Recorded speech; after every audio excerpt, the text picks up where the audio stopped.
Camp ನ ಕೆಲವೊಂದು price ಗಳನ್ನ ಡಿಸ್ಟ್ರಿಬ್ಯೂಟ್ ಮಾಡ್ತೀನಿ. ಮೊದಲನೇದಾಗಿ ಕವೀಶ್ ವೇದಿಕೆ ಮೇಲೆ ಬರಬೇಕು.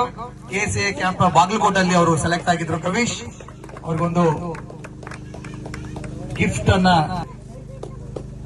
ಅದೇ ರೀತಿಯಾಗಿ ಬೌಲಿಂಗ್ ವಿಭಾಗದಲ್ಲಿ ರವಿ ಮತ್ತು Shriram.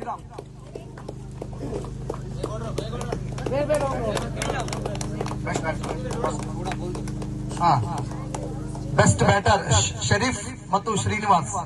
Best batters come up best batters.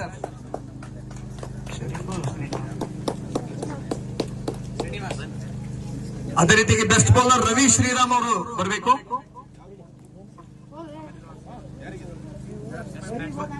Batter best batter Sharif ಮತ್ತು